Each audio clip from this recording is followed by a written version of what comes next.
Capítulo 20. Hacía una noche espléndida, tan calurosa que llevaba su abrigo al brazo y ni siquiera se puso al cuello su pañuelo de seda.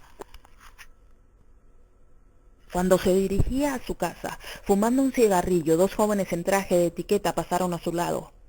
Oyó que uno de ellos susurraba al otro: «Es Dorian Gray». Recordó qué contento se ponía antes cuando alguien le señalaba, le miraba con curiosidad o hablaban de él. Ahora le cansaba hasta oír su propio nombre. La mitad del encanto del pueblecillo a donde iba con tanta frecuencia en los últimos tiempos era que nadie le conocía.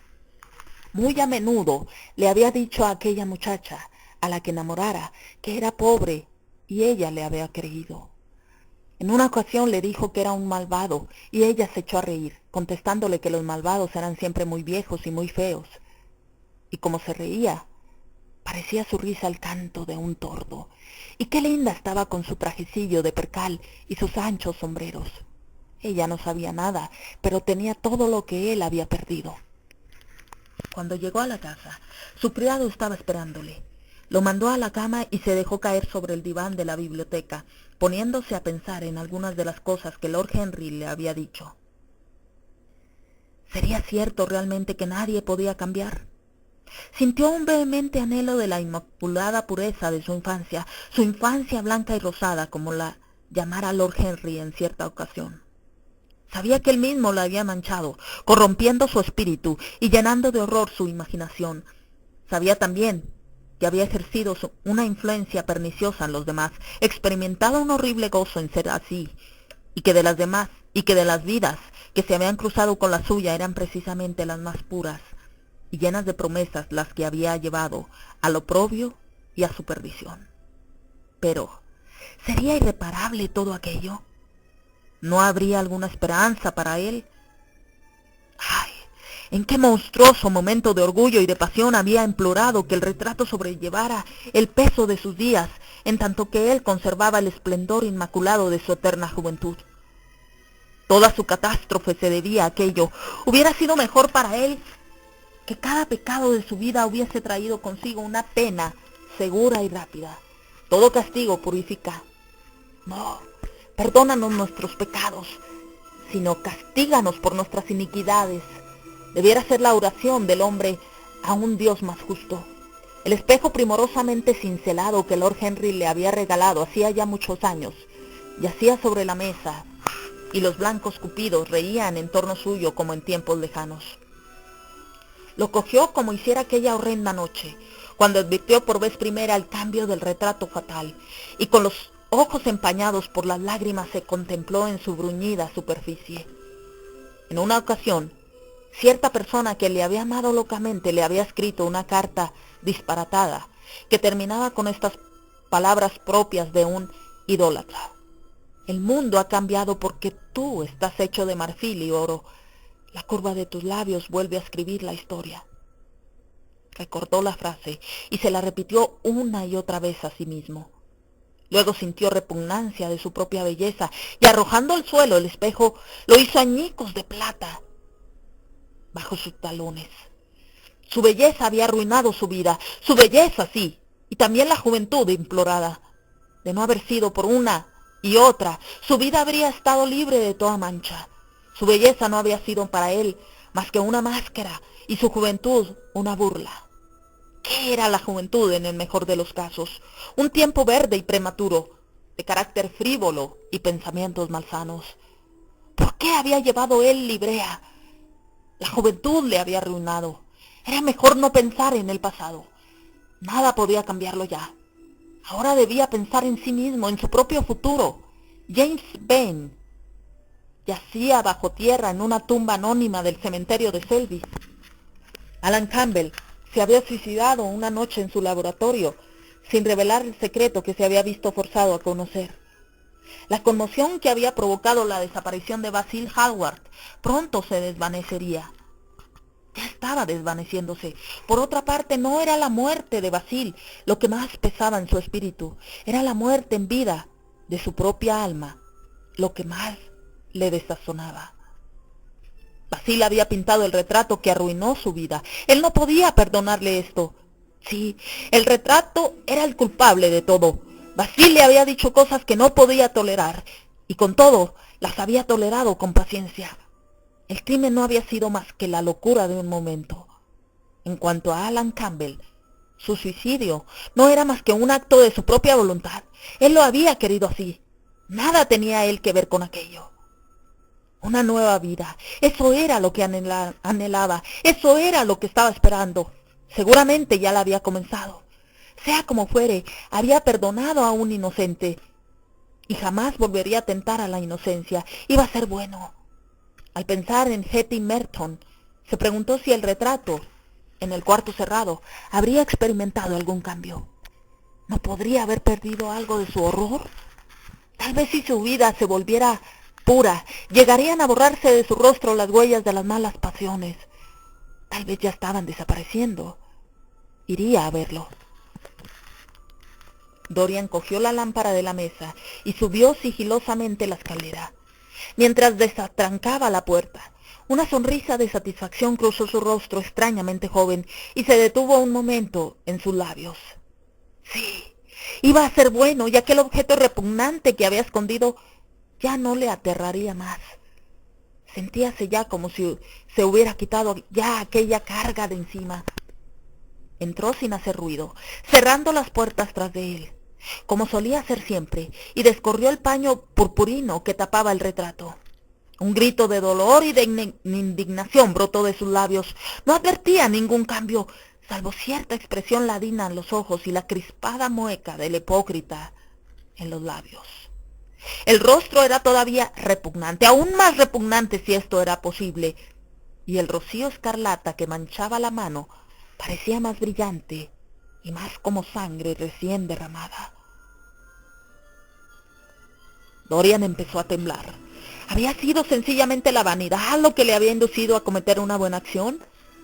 ¿O, como había insinuado Lord Henry con su risita burlona, el deseo de una sensación nueva? ¿O ese afán de representar papeles que a veces nos arrastra a hacer cosas más excelsas que nosotros? O quizá todo ello a la vez. ¿Y por qué la mancha roja parecía más grande que antes? Se había desarrollado al parecer como una espantosa enfermedad sobre los dedos retorcidos. Y en los pintados pies había sangre, como si la imagen hubiese goteado, y sangre también en la mano que no había blandido el cuchillo. ¿Confesar? ¿Quería decir aquello que iba a confesar? ¿Entregarse para exponerse a morir? Se echó a reír. Comprendía que la idea era monstruosa. Por otra parte, aunque confesara su crimen, ¿quién le creería? En ninguna parte quedaba la menor huella del hombre asesinado. Todo lo que le pertenecía había sido destruido. Él mismo lo había quemado. La gente se limitaría a decir que estaba loco, y lo encerrarían en un manicomio si se empeñaba en su historia. Sin embargo, tenía el deber de confesar, de sufrir la vergüenza pública y expiar su culpa a los ojos de todos. Había un Dios que exhortaba a los hombres, lo mismo en la tierra que en el cielo, a decir sus pecados. Nada podría purificarle mientras no contase su propio pecado. ¿Su pecado? Encogióse de hombros. La muerte de Basil Hallward no tenía para él la menor importancia. Ahora pensaba en Hetty Merton, pues aquel espejo de su alma que estaba mirándole era un espejo injusto. ¿Vanidad, curiosidad, hipocresía? ¿No había habido nada más que eso en su sacrificio? No, al menos eso creía él, pero ¿quién lo hubiera dicho? No, no había habido nada más. Había renunciado a ella por vanidad y por hipocresía. Se había puesto la máscara de bondad. Por curiosidad había llegado a aquel acto abnegado. Ahora lo reconocía. Pero aquel crimen iba a perseguirle toda la vida, iba a cargar siempre con su pasado, o acabaría realmente por confesar. Nunca, solo quedaba una prueba contra él: el retrato. Él lo destruiría. ¿Por qué lo había conservado tanto tiempo? Hubo un tiempo en que se complacía en observar cómo iba cambiando y envejeciendo, pero ya hacía años que no encontraba el menor placer en ello, y de noche le mantenía despierto. Cuando salía de la casa le aterraba que otros ojos que no fueran los suyos se posaran en él. Él había puesto un tono de melancolía en sus pasiones. Su simple recuerdo le había destrozado muchos momentos de alegría. Había sido para él una especie de conciencia. Sí, había sido su conciencia, pero él lo destruiría. Miró en torno suyo y vio el cuchillo con que había apuñalado a Basil Hallward. Lo había limpiado tantas veces que no quedaba en él la menor mancha de sangre.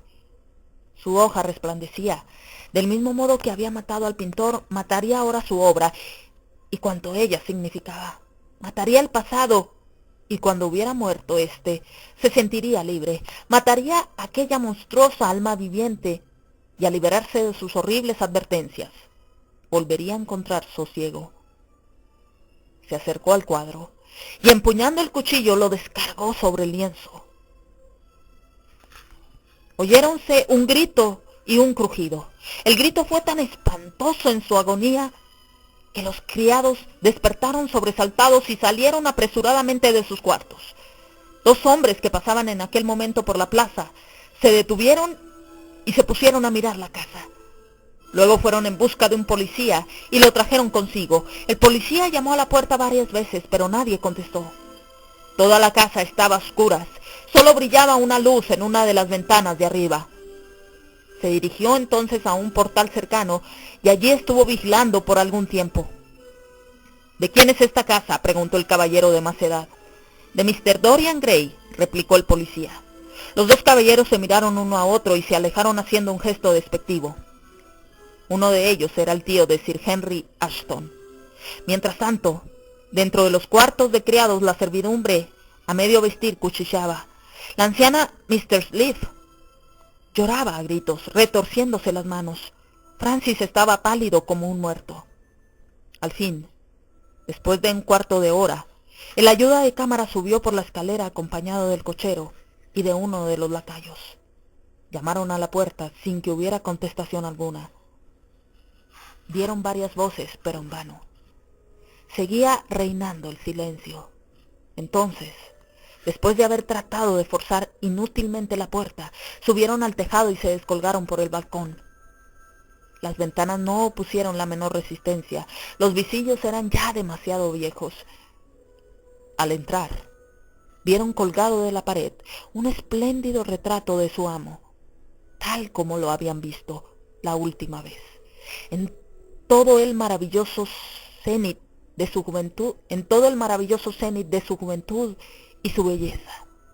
Tendido en el suelo, había un hombre muerto, vestido de etiqueta, con un cuchillo que le traspasaba el corazón.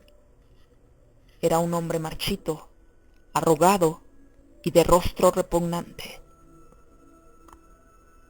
Hasta que examinaron sus sortijas, no pudieron saber quién era.